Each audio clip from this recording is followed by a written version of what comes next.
Okay, we are going to start with the 7 abilities needed to fail forward, and then we're going to move on to 5 ways to deal with rejection. Okay, that's what we're studying today. And the first one, Mr. Maxwell tells us, is to reject rejection. Reject rejection. He says, people who don't give up keep trying because they don't base their self worth on their performance. Instead, they have an internally based self image. Rather than say, I am a failure, they say, I missed that one, or I made a mistake. We have two choices when we fail. We can internalize or externalize our failure. People who blame themselves when they fail think they are worthless, talentless, unlovable. People who blame external events do not lose self esteem when bad events strike. To keep the right perspective, take responsibilities for your actions, but don't take failure personally. And we're going to hear that constantly, to not take the failure personally or not take the rejection personally either. Number 2, see failure as temporarily. See failure as temporary, sorry. People who finalize failure see a problem as a hole they're permanently stuck in. But achievers see any predicament as temporary. Let me read that again. People who personalize failure see a problem as a hole they're permanently stuck in. But achievers or leaders see any predicament as temporary. Wow. Number 3, see failures as isolated incidents. See failures as isolated incidents. The famous cook, Julia Child, she's, um, she used to say, tonight we're going to make a souffle. And she beats up this and that, and she drops things on the floor and does all these wonderful human things. And then she puts it in the oven and she talks for a while, and then she pulls it out and the souffle falls flat as a pancake. But she doesn't panic or burst into tears. She smiled and said, well, you can't win them all. Bon appetit. When achievers or leaders fail, they see it as a momentary event, not a lifelong epidemic. It's not personal. If you want to succeed, don't let any incident, don't let any single incident color your view of yourself. Don't let any single incident color your view of yourself. Number four is keep expectations realistic. Keep expectations realistic. The greater fear you desire to achieve, the greater mental preparation required for overcoming obstacles and preserving over the long haul. If you want to take a stroll in your neighborhood, you can reasonably expect to have few, if any, problems. But that's not the case if you want to climb Mount Everest. It takes time, effort, and the ability to overcome setbacks. You have to approach each day with reasonable expectations and not get your feelings hurt when everything doesn't turn out perfectly. Number five, wow. Number five, focus on strengths. Focus on strengths. Another way achievers, leaders keep themselves from personalizing failure is by focusing on their strengths. So, a former hockey coach was asked what makes a winner. He said, what distinguishes winners from losers is that winners concentrate at all times on what they can do, not on what they can't do. If a guy is a great shooter, but not a great skater, we tell him to think about the shot, the shot, the shot.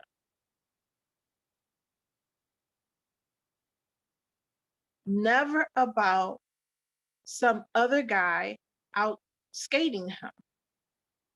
The idea is to remember your successes. If a weakness is a matter of character, it needs much attention. Focus on it until you shore it up.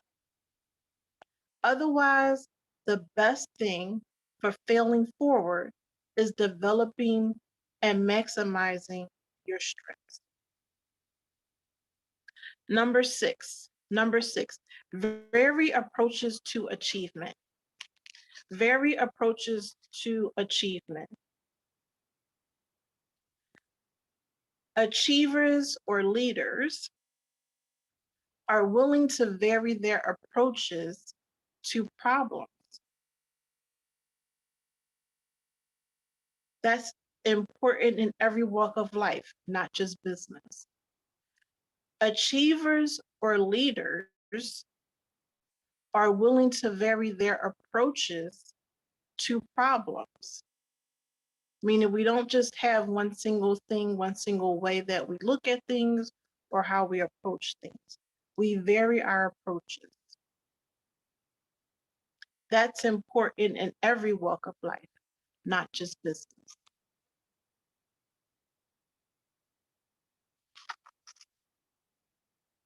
Number seven.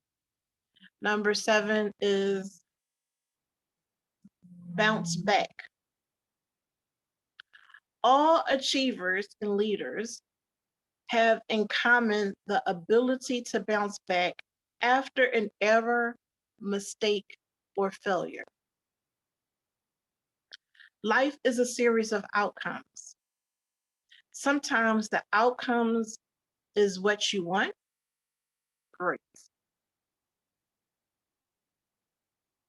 Figure out what you did right.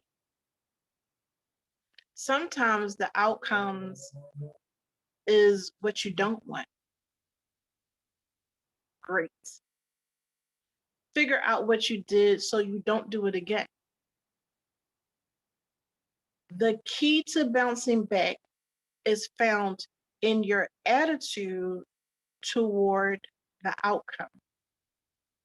The key to bouncing back is found in your outcome. I'm sorry, in your attitude toward the outcome. The key to bouncing back is found in your attitude toward the outcome. Achievers are able to keep moving no matter what happens. And and that take and that's made possible because they remember that failure does not make them failures. Let me read that again. Achievers or leaders are able to keep moving forward no matter what happens. And that's made possible because they remember that failure does not make them failures. No one should take mistakes personally. That's the best way to pick yourself up after failure and continue with a positive attitude. Wow. And that was 7 abilities needed to fail forward. Number 1 was rejection. Number 2 was see failure as temporary. Number 3 was see failures as isolated incidents. Number 4 was keep expectations realistic. Number 5 was focus on strengths. Number 6 was very approaches to achievement. And number 7 was bounce back.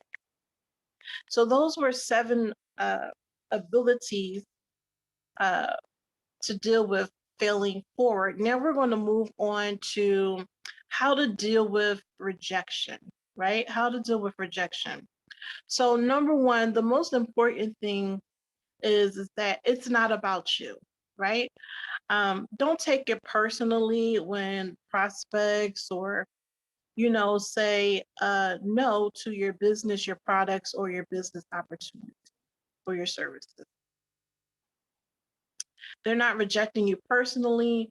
They simply do not have an interest in the product, service, or business at this time.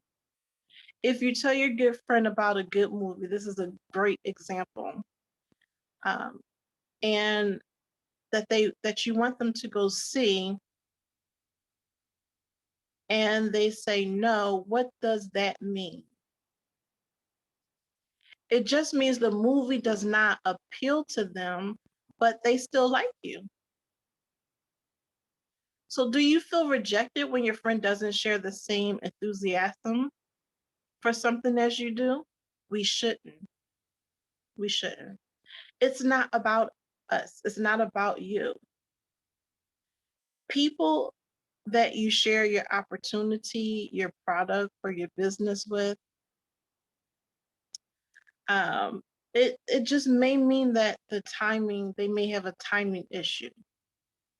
The timing isn't right in those people's lives. If they tell you no, what they're saying is no right now. Your job basically is to invite people and ask them to look at what you have to offer, not to get attached to the results. Focus on delivering the information and inviting people to take a look at that specific thing um, that you're offering, and not focus on that result of having them to purchase, to join your business, to take on your services. You're just giving them the information. Okay. There are millions and billions of people to talk to. So don't get attached to the end results, right? Instead, focus on just delivering some good information and giving them value first. Lead with value.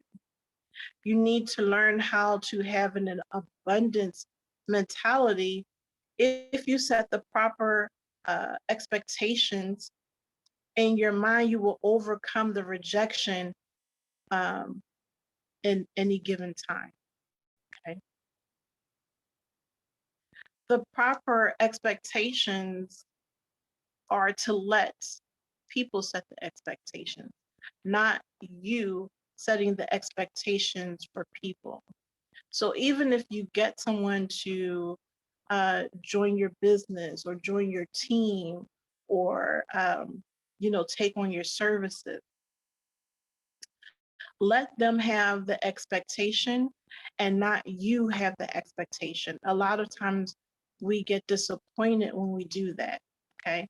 And that's in our personal, our home, and our work and business life. All right. Remember, you're just like the person that just walks into a retail store. The sales associate may be really nice to you, and they may show you some products and things, and you just decide it's not for you, and you walk out of the store. Now, did you have something personal against the sales associate to reject him or her? No. It just was not a good time. It was not the time or not the price for you. It was just something that you just did not like. Number two, get more no's often. We hear this often. The more no's that we get closer gets you closer to the yes, right? So what if one out of every 30 person says yes to us, right? If we only talk to 10 people, it's going to be further away that, the chance of us getting a yes is going to be very low.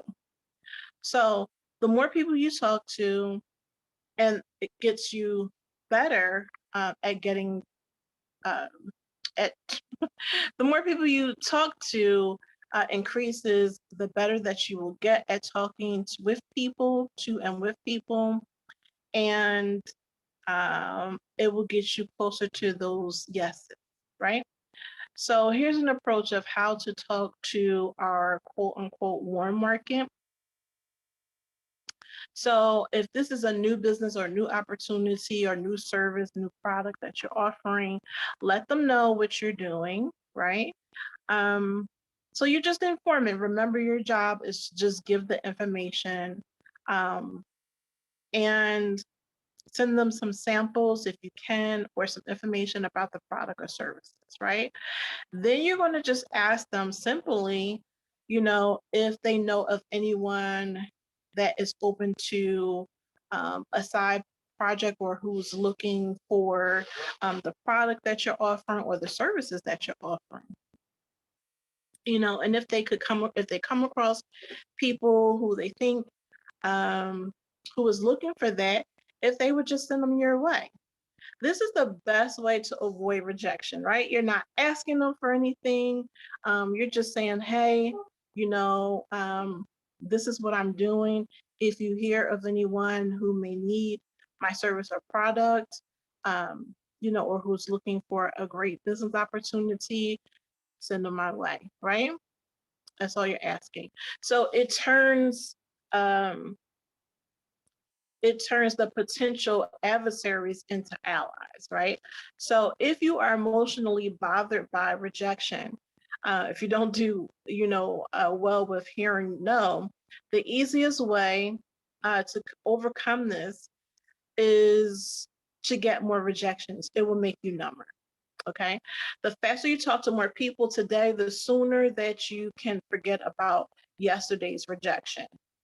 Um, if someone declines you today, and that's the only person that you talk to today, then it will still bother you. But however, if you talk to 6 more people or 10 more people within 24 hours, your mind does not think about just that one person. Your mind will start to focus on the other individuals. So this is why you have to get plenty of people, um, on your contact list. So we have to make a commitment to ourselves to increase our contact list every day, and add to it. And we can do that by meeting people in different various groups, or however. The internet is a great way, social media. We need to just add more people to our list. So the other thing is, it takes rejection to make sales, right?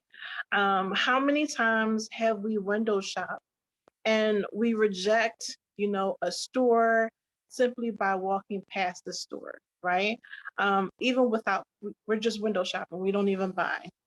How many window shoppers, once again, go into the store and don't buy anything?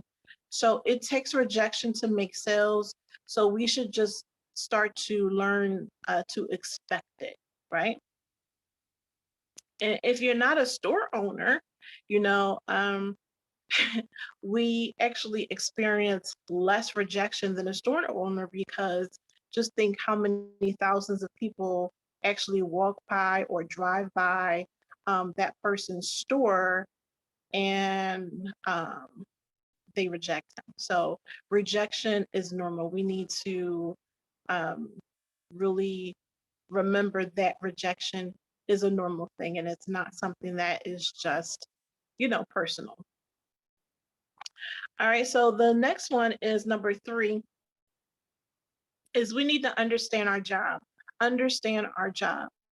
So our job, I spoke about this a little earlier, our job is basically just to share the information or show a product, tell people, what we have to offer. That's it, right? We're like messengers providing information to people.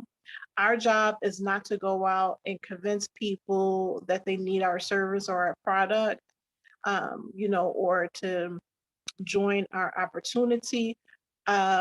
We just need to educate people on solutions that will help them in some aspect of their life. That's it, right? So some of the people will catch the vision, they will appreciate what you are offering, and then there will be some that won't. Okay. So the day that we get uh, unemotionally detached. We emotionally detach ourselves from the task of providing information to others. That's the day that we feel like we understand our job, right? So if you understand what you're supposed to do, then you will know that understanding your job is basically giving people the information, showing people the product, and that's it. That's what our job is. So just remember that there's never a bad prospect. It's just the wrong time for the right prospect, right?